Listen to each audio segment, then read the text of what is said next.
Vincenzo. Comenzamos, más o menos tu clase será unos 40 minutos, 45 minutos, y si hubiese una pregunta, te la traslado.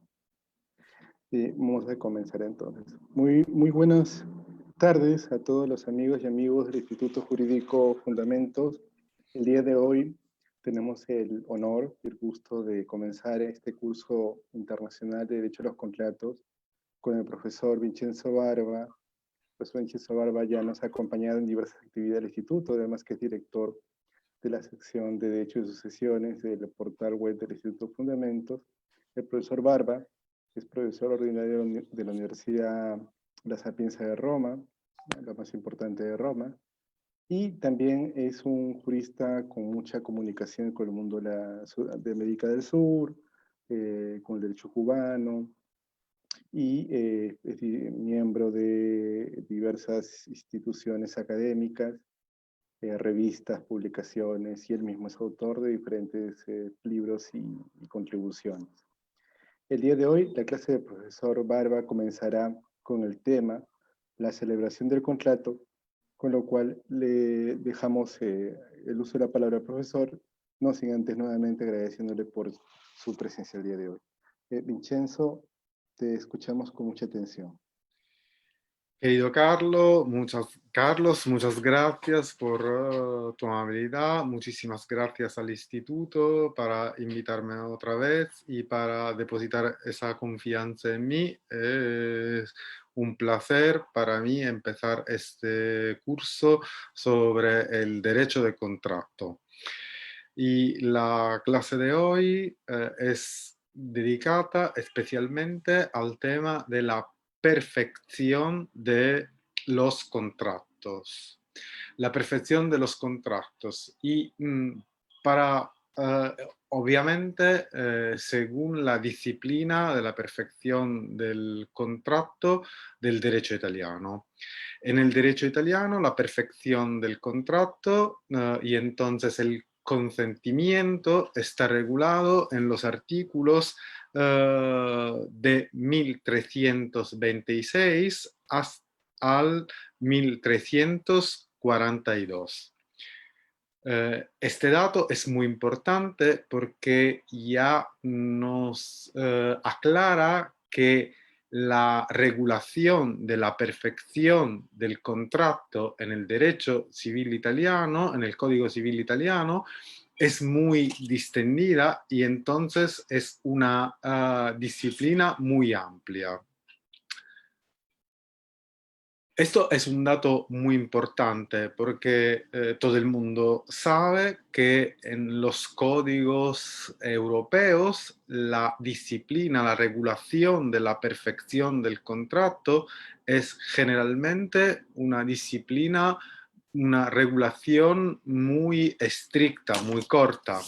Por ejemplo, el Código Civil español que siempre constituye una referencia por casi toda la América del Sur, el consentimiento y en particular la perfección del contrato está regulada en el artículo 1262 y entonces en el único artículo 1262 hay toda la disciplina sobre el perfeccionamiento del contrato. En cambio, el Código Civil italiano tiene una disciplina muy amplia y esa disciplina fue tenida en cuenta cuando se formularon los principios de derecho contractual unidroit y los principios de derecho contractual uniforme. Y entonces los principios europeos están construidos, tienen una relación muy fuerte con el derecho civil italiano. En este sentido, podemos decir que la regulación de la perfección del contrato del Código Civil italiano se ha utilizado como ejemplo para la regulación en la codificación europea. Todo el mundo ya sabe que la codificación europea, ya sea los principios UNIDROIT, ya sea los principios de derecho contractual uniforme, ya sea también el draft COM, no constituyen una ley en sentido estricto, sino lo que se llama soft law. Y entonces tiene valencia, tiene vigor, siempre y cuando las partes, los particulares, expresan y quieren que se aplique los unos o los otros principios. Estudiar por esta razón la perfección del contrato en el derecho civil italiano significa, por lo tanto, conocer y abordar la perfección en los principios contractuales europeos. Tengo que decir también que echando un vistazo al Código Civil peruano de 1984, me he dado cuenta que el Código Civil peruano no tiene una influencia muy fuerte del Código Civil español, sino una influencia más importante del Código Civil italiano. Y efectivamente, la regulación de la perfección del contrato en el Código Civil peruano tiene muchas cosas, muchos aspectos, muchos perfiles de la regulación que son muy parecidos a la regulación italiana y mucho menos a la española o la de otros países europeos. Hecha esta premisa, vamos a ver cuál es la regulación de la perfección del contrato en el derecho civil italiano. Tenemos un principio que es muy similar a el que está establecido en el artículo 1352 del Código Civil peruano. Y entonces en Italia también los contratos se perfeccionan por el consentimiento de las partes, excepto, yo diría, los casos de los contratos reales. En Italia tenemos también contratos reales, o sea, contratos que para perfeccionarse necesitan no solo el consentimiento de las partes, sino también la entrega de las cosas, de la cosa. Si no hay la entrega de la cosa, el contrato no queda perfeccionado. Por ejemplo, un ejemplo clásico, típico de contrato real en derecho italiano es el contrato de préstamo. Para que se perfeccione un contrato de préstamo no sirve solo el consentimiento de las partes, sino también la entrega de la cosa. O sea, la entrega del dinero que una parte presta a la otra. Si excluimos los contratos reales, o sea, los contratos para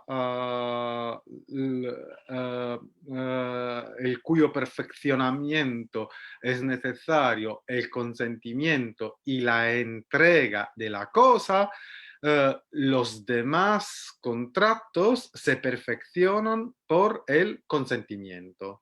Y en este sentido se puede decir que el consentimiento es un requisito fundamental del contrato.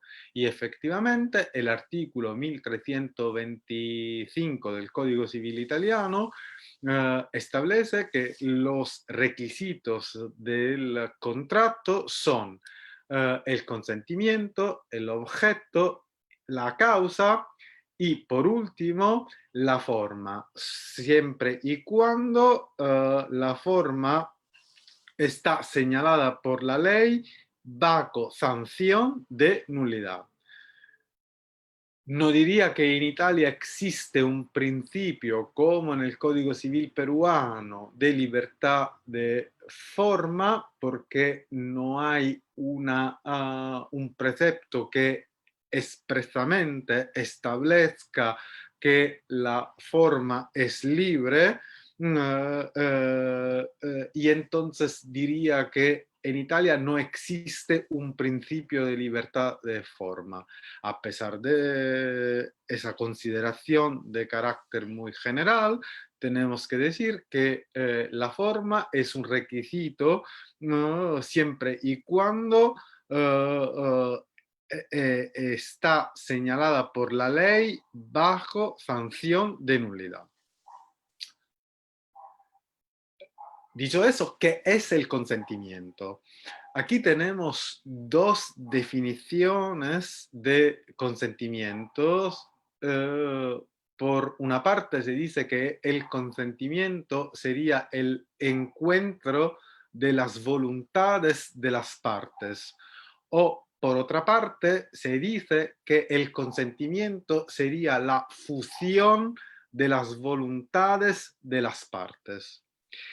Ambas esas definiciones que constituyen definiciones clásicas del consentimiento, a mi parecer no convencen del todo, porque efectivamente la una y la otra según la una o la otra, no queda claro qué es exactamente el consentimiento. Sobre todo, yo a mis estudiantes digo que la primera, según la cual el consentimiento es el encuentro de las voluntades de las partes, sería una definición muy romántica, como si las voluntades podían encontrarse o a lo mejor quedar. Y la segunda, según la cual el consentimiento sería la fusión de las voluntades, me parece una imagen un poco metalúrgica, como si las voluntades pudiesen fundirse realmente. Más sencillamente, yo diría que el consentimiento es la conformidad de la voluntad de las partes. Cuando hay dos voluntades que están conformes, ahí hay consentimiento. Si el consentimiento y la noción de consentimiento es única, tenemos que considerar que diferente es el procedimiento a través del cual las partes pueden llegar al consentimiento. Y en este sentido, el Código Civil italiano prevé muchos procedimientos diferentes. El consentimiento siempre es la misma cosa, pero el procedimiento a través del cual las partes pueden llegar al consentimiento, que es un requisito del contrato, son diferentes. Diría que tres, a lo mejor cuatro, son los procedimientos más importantes que conoce el derecho civil italiano. El primero es el más, y obviamente yo tengo en consideración los contratos consensuales, o sea, los contratos que se perfeccionan por el consentimiento de las partes. No tenemos en cuenta los contratos reales porque para el perfeccionamiento de los contratos reales sirve no solo el consentimiento según los procedimientos que el Código Civil establece, sino también la entrega de la cosa, ya que antes que una parte entregue a la otra la cosa, el contrato, a pesar de que haya consentimiento, no se puede decir perfeccionado, porque el consentimiento en sí mismo solo no sirve para la perfección del contrato. Las consideraciones que voy a hacer son relacionadas con los contratos consensuales, con los contratos que se perfeccionan por el consentimiento de las partes. El primer procedimiento es el procedimiento que se realiza por el intercambio de oferta y aceptación. Y en este caso tenemos en Italia una regla que es muy parecida a la del Código Civil peruano, del artículo 1373, según la cual el contrato queda perfeccionado en el momento y lugar en el que la aceptación es conocida por el oferente. El primer procedimiento de formación de perfeccionamiento del contrato, lo que se basa en el intercambio de oferta y aceptación, el contrato queda perfeccionado en el momento y en el lugar en que la aceptación es conocida por el oferente. Dicho esto, tenemos que enfocarnos sobre la oferta y sobre la revocación, la aceptación, para evaluar cuáles son las características de la oferta y las características de la aceptación. Empezamos por la oferta. Una propuesta tiene la consideración de oferta siempre y cuando reúna dos requisitos. Primero, la exhaustividad y segundo, que esté dirigida a una persona determinada. Vamos a explicar estos dos requisitos. El primero, el de la exhaustividad. Para que una propuesta tenga la consideración de oferta, tiene que ser exhaustiva. ¿Qué significa exhaustiva? Significa no solo que la oferta tiene que manifestar una voluntad seria de la parte, sino también que debe contener todos los elementos fundamentales, los elementos principales del contrato que la oferta quiere del contrato por el que la oferta se hace. Por ejemplo, si yo quiero hacer una oferta de un contrato de compraventa, queda claro que la exhaustividad significa que la propuesta tiene que explicar cuál es el objeto y también cuál es el precio. Por ejemplo, si yo dijera, te propongo concluir, perfeccionar un contrato de compraventa por el que yo te voy a vender mi coche tal y tal. Así considerada, no se podría considerar una oferta porque no sería exhaustiva. No tendría la característica de la exhaustividad. Faltaría el precio. Y, como sabemos, el precio en la compraventa es un requisito, un elemento esencial. Si una propuesta no tiene la característica de la exhaustividad, no tiene la consideración de oferta. Es otra cosa que en Italia se llama una invitación a ofrecer.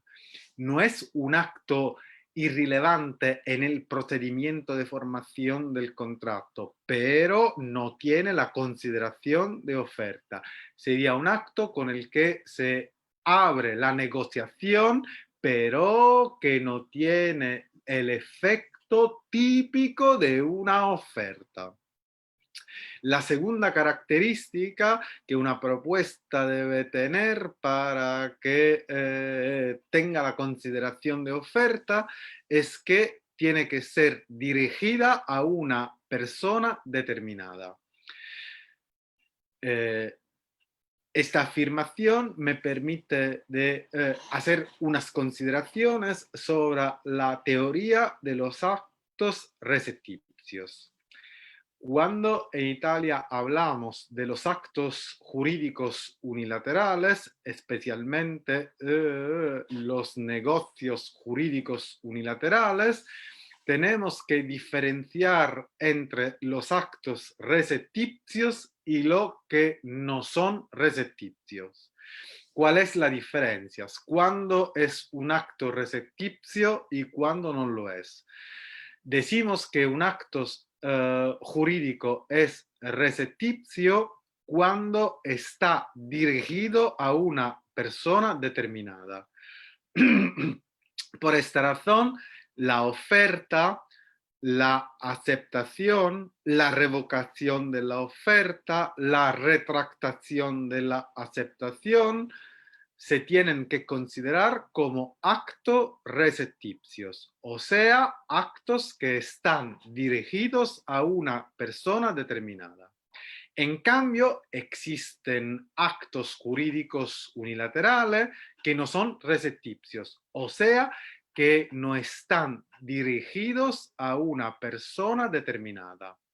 ¿Cuál es la diferencia y por qué es importante en Italia distinguir entre los actos unilaterales recepticios y los actos unilaterales no recepticios? La diferencia es muy importante por lo que concierne la eficacia de los actos, porque tenemos una teoría diferente en cuanto a la eficacia. Los actos recepticios son eficaces cuando sean conocidos por la persona a la que están destinados. Esto significa que cuando yo estoy delante a un acto jurídico unilateral recepticio, este acto produce su efecto solo y cuando es conocidos por la persona a la que está destinados. Y entonces, son recepticios los actos que están destinados a una persona determinada, y como están destinados a una persona determinada, estos actos producen sus efectos solo cuando lleguen a cuando sean conocidos por la persona a la que están destinados.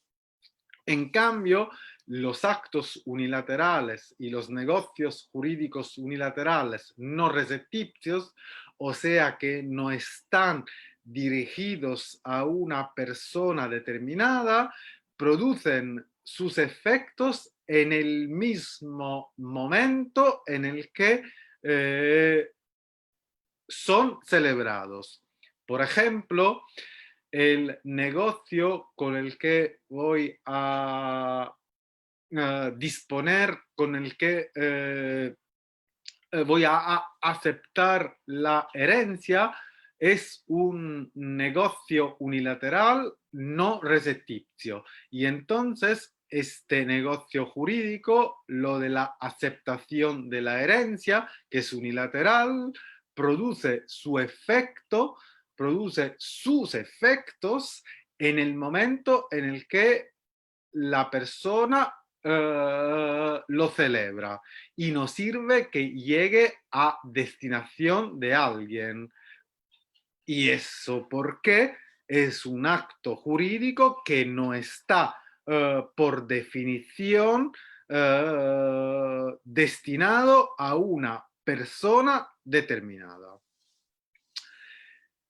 La regla sobre los actos recepticios está recogida en el artículo 1334 del Código Civil italiano.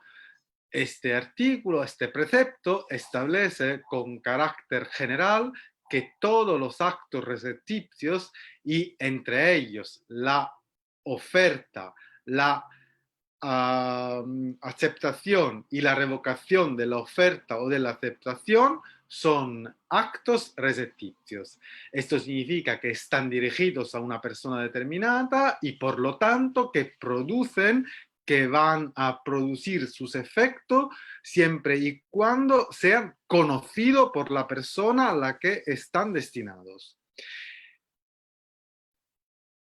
Obviamente, establecer si un acto sea o no conocido por una persona es una tarea imposible o muy compleja. Y para superar esta dificultad, el Código Civil establece una presunción. Y la presunción que establece es que se consideran conocidos por la persona a la que están destinados cuando lleguen a la dirección del destinatario. Este aspecto del derecho civil italiano es muy importante y tenemos que considerarlo con mucho cuidado. La oferta, la revocación de la oferta, la aceptación y la retractación de la aceptación son actos recepticios. Como todo acto recepticios, producen sus efectos cuando sean conocidos por la persona a la que están destinados. Los actos recepticios se consideran conocidos cuando lleguen a la dirección del destinatario. Y entonces, el llegar a la destinación no es el momento o el momento exacto en el que el acto produce su efecto, sino el momento en el que se considera con una presunción, que es una presunción iuris tantum, y entonces una presunción contra la que es posible y admitida una prueba contraria, es una presunción de conocimiento. Esto significa que a pesar de que un acto recepticio llegue a la dirección del destinatario, el destinatario puede probar que a pesar de que el acto haya llegado a su dirección, él no pudo tener conocimiento de este acto por una razón sin su culpa. En este sentido, me parece que es esta regla bastante parecida a la que se encuentra en el Código Civil peruano en el artículo 1374. Según el cual la oferta, su revocación, la aceptación y cualquier otra declaración contractual dirigida a una determinada persona se consideran conocidas en el momento en el que llegan a la dirección del destinatario, a no ser que éste pruebe haberse encontrado sin su culpa en la imposibilidad de conocerla. Dicho esto, queda claro que en el derecho civil italiano una propuesta tiene la consideración de oferta no solo si reúne el requisito de la exhaustividad, sino también cuando reúne el requisito de la receptividad, o sea, que está dirigida a una persona determinada. Si la oferta no fuera dirigida a una persona determinada, no sería una oferta, sino sería otra cosa, y en particular sería una oferta al público, siempre y cuando reúna el requisito de la exhaustividad. Dicho eso, queda claro que en el derecho civil italiano una propuesta tiene la consideración de oferta cuando reúne estas dos condiciones, la exhaustividad y la receptividad, o sea, dirigida a una persona determinada. Si no es exhaustiva, no es una oferta, sino una invitación a ofrecer. Si no es dirigida a una persona determinada, no es una oferta, sino una oferta al público. Segunda interrogante. ¿La oferta es un acto jurídico en sentido estricto o es un negocio jurídico? Para contestar a esa interrogante, tenemos antes que aclarar cuál es la diferencia, según la doctrina italiana, entre el acto jurídico en sentido estricto y el negocio jurídico. La diferencia, en este caso, es es una diferencia muy compleja. A querer hacer una distinción un poco más sencilla, podríamos decir que en el acto jurídico hay solo y exclusivamente la libertad del sé, o sea, la libertad de celebrar o no celebrar el acto. En cambio, en el negocio jurídico, los particulares tienen no solo la libertad del sé, sino también la libertad del cómo. ¿Eso qué significa? Cuando existe solo la libertad del sé, el particular puede solo decidir si celebrar o no celebrar el acto. Pero los efectos jurídicos y por lo tanto las relaciones jurídicas que siguen están total e enteramente establecidas por el legislador, sin que el particular puede agregar otro efecto o modificar los efectos. Es decir, que los efectos están regulados solo y exclusivamente por el legislador. En cambio, en el negocio jurídico, los particulares tienen no solo la libertad del sé, o sea, la libertad de llevar a cabo o no llevar a cabo el acto jurídico, sino también la libertad del cómo. Y eso significa que tienen la libertad de establecer cuáles son los efectos que el negocio tiene que producir. Podríamos decir que el negocio jurídico es un acto en el que los particulares establecen cuáles tienen que ser los efectos, y entonces tiene una libertad, un poder sobre los efectos.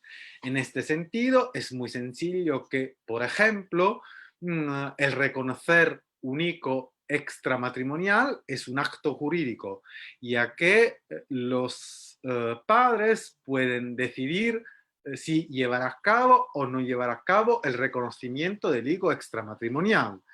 Pero una vez que reconozcan el hijo, los efectos están establecidos por la ley y la parte no puede ni modificar, ni agregar, ni eliminar los efectos, que están todo bajo el control de la ley del legislador. En cambio, un contrato o un testamento, por ejemplo, son negocios jurídicos, porque los particulares no solo tienen la libertad de establecer si llevar a cabo o no llevar a cabo, si otorgar el testamento o no otorgar el testamento, si celebrar o no celebrar el contrato, sino tienen la libertad de establecer cuáles son los efectos que el contrato o el testamento tiene que realizar, tiene que producir. Si tomamos esta distinción, queda claro que la oferta tiene que considerarse como negocio jurídico, ya que los particulares y el particular, el proponente, puede establecer cuáles son los efectos que la oferta tiene que producir. ¿Y cuál es el efecto típico de la oferta? ¿Qué pasa cuando una parte lleva a cabo, hace una oferta? Se constituye una relación jurídica entre el oferente y el aceptante. Esta relación jurídica se puede explicar como una relación jurídica potestativa, o sea, una relación jurídica en la que el oferente se pone en una posición jurídica de sujeción, se asujeta al poder del otro, y en cambio el aceptante tiene un derecho potestativo, o sea, un derecho de modificar la situación jurídica de la otra parte con su propia declaración. Y efectivamente el aceptante, o sea, el destinatario de la oferta, si hace su aceptación, con su aceptación perfecciona el contrato. Y una vez que el contrato esté perfeccionado, hay una modificación no solo en la esfera jurídica del aceptante, sino también en la esfera jurídica del oferente, ya que, como se sabe, el contrato tiene fuerza de ley entre las partes y las obliga a toda consecuencia que están establecidas en el contrato y a las consecuencias que proceden según la ley y la costumbre. El primer acto es la oferta.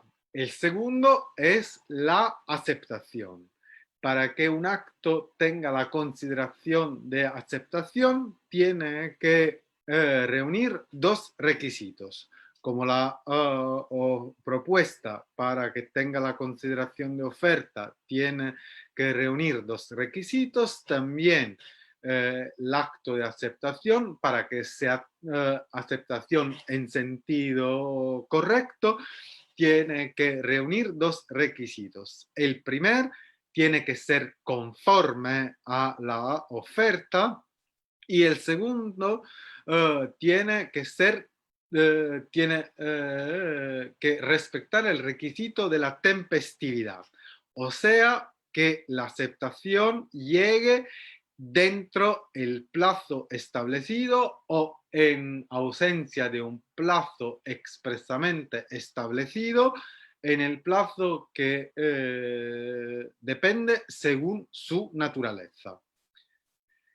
Si faltara la conformidad, no sería una aceptación, sino sería una contraoferta. Y entonces una aceptación que no es conforme no es una aceptación en sentido estricto, sino una contraoferta.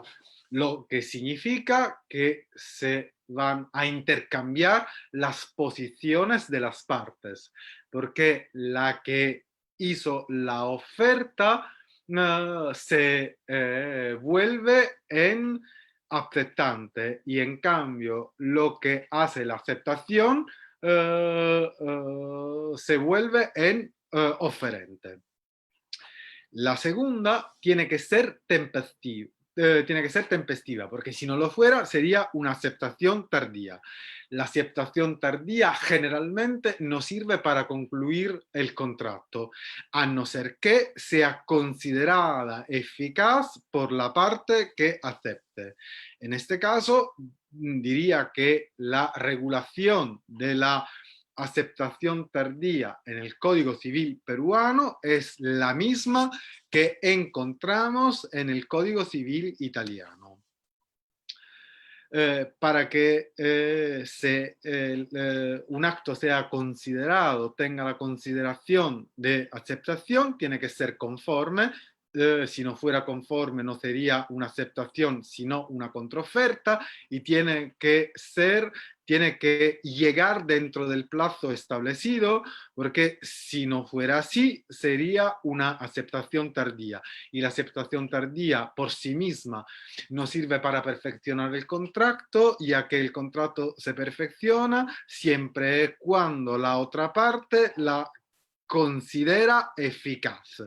Y siempre y cuando, una vez que la haya considerado eficaz,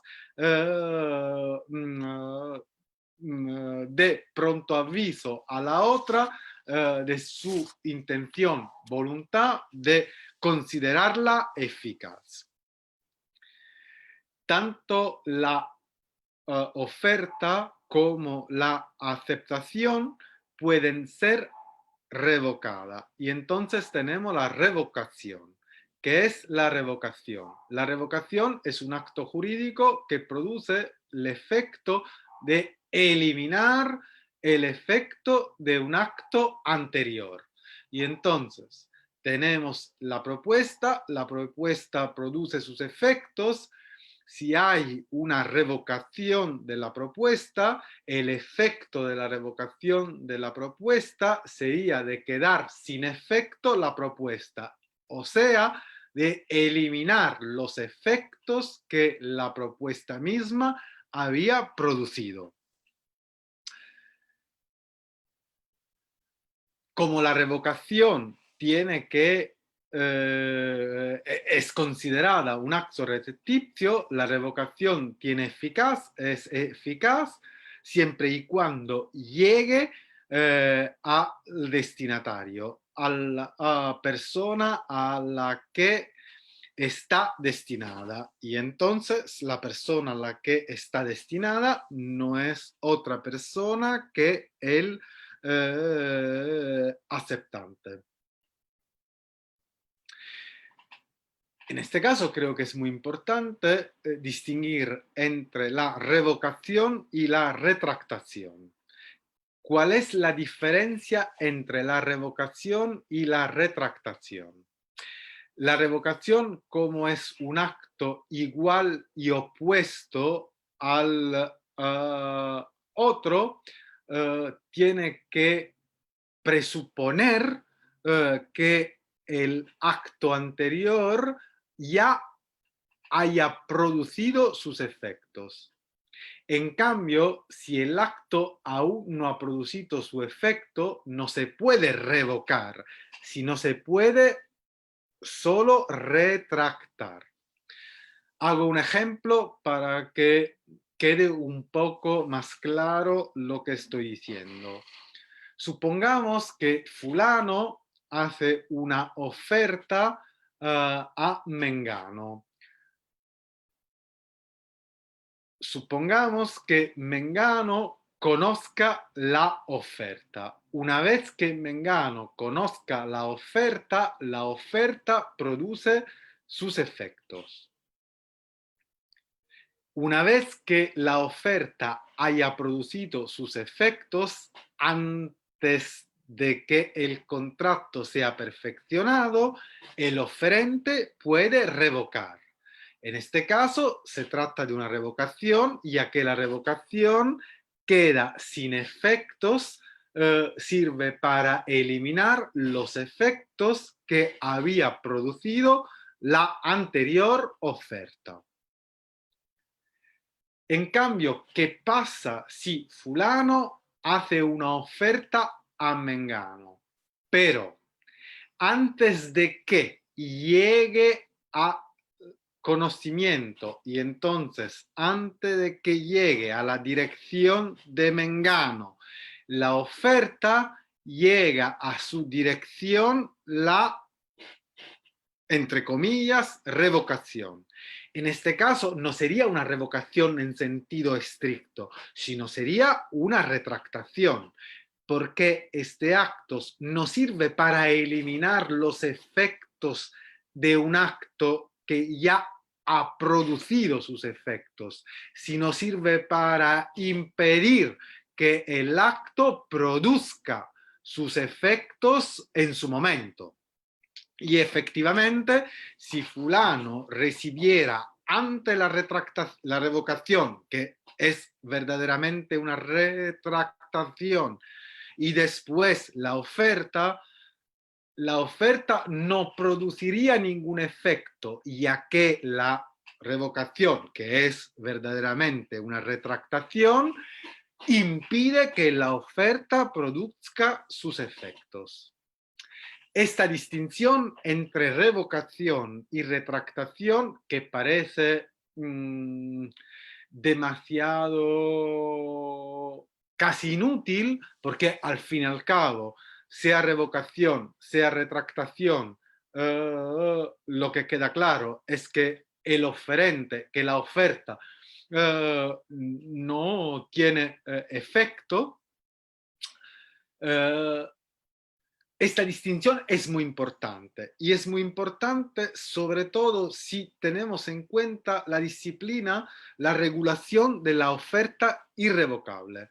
En el derecho italiano podemos tener también una oferta que es irrevocable, o sea, cuando el oferente está obligado, o sea, asume la obligación de mantener la oferta durante un cierto tiempo. Si el particular, la parte, hace una oferta irrevocable, o sea, una oferta en la que asume la obligación de mantener la oferta durante un cierto tiempo, la revocación es sin efecto. Esto significa que si la parte hace una oferta irrevocable, no puede revocarla, porque si hace una revocación, la revocación es en sí misma sin efecto. Si es verdad que la oferta irrevocable no se puede revocar, es también verdad que se puede retractar, porque si yo hubiera hecho una oferta irrevocable y la retractación llegase al destinatario antes de la oferta irrevocable, esto significa que la oferta revocable no produciría ningún efecto. Y entonces la distinción entre revocación y retractación, que respecto a la oferta en general parece no tener sentido o relevancia, es muy relevante si hablamos de una oferta irrevocable, ya que una oferta irrevocable no sería revocable, pero que sí sería retractable. Y entonces sería admisible la retractación. Lo de que he hablado hasta ahora es el primer procedimiento de formación del contrato, o sea, el procedimiento que está basado en el intercambio de oferta y aceptación. Tenemos dos procedimientos más que son un poco más sencillos. El primero, que está regulado en el artículo 1327 del Código Civil italiano, y que es muy parecido a lo que está regulado en el artículo 1380 del Código Civil peruano. Cuando a solicitud del oferente o per la naturaleza de la operación o según los usos la prestación a cargo del aceptante haya de ejecutarse sin respuesta previa, el contrato queda concluido en el momento y lugar en el que empezó la ejecución. En este procedimiento, el elemento más importante es el comienzo de la ejecución. Para que se haya un comienzo de la ejecución, tenemos que hay dos requisitos importantes. El primero, que se trate de un acto que tenga una relevancia externa. Relevancia externa significa que este acto puede ser percibido por todas las partes, por todas las personas, como un acto directo a la conclusión, al perfeccionamiento del contrato. Y segundo, que tenga una dirección inequívoca. Dirección inequívoca significa que este acto es inequívocamente directo a aceptar aquella oferta. Y entonces, si tengo más ofertas y no puedo establecer si un comienzo de ejecución se refiera a una o a otra, no puedo decir que, según el derecho italiano, se perfeccione el contrato. La parte aceptante debe dar aviso inmediatamente a la otra del inicio, debe dar aviso prontamente al oferente del inicio de la ejecución y en su defecto queda obligado a la indemnización de daños y perjuicios. El tercer procedimiento que tenemos es el procedimiento que está regulado en el artículo 1333 del Código Civil italiano, que parece muy, que se parece mucho al procedimiento de perfeccionamiento del contrato regulado en el artículo 1381 del Código Civil peruano.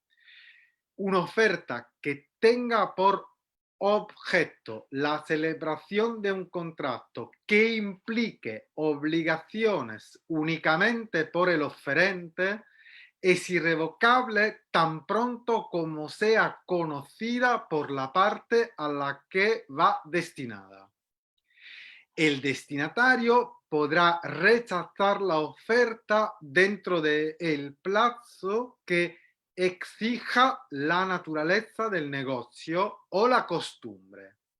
En ausencia de ese rechazo, el contrato queda concluido. Como es fácil entender, en este caso, la conclusión del contrato, la perfección del contrato, se realiza por un acto, porque por una parte tenemos una oferta, por la otra un silencio, al que el legislador italiano atribuye un significado específico y permite que se considere perfeccionado el contrato. Lo que es importante que el contrato se queda perfeccionado si la oferta no fue rehusada sin dilación por la parte a la que está destinada.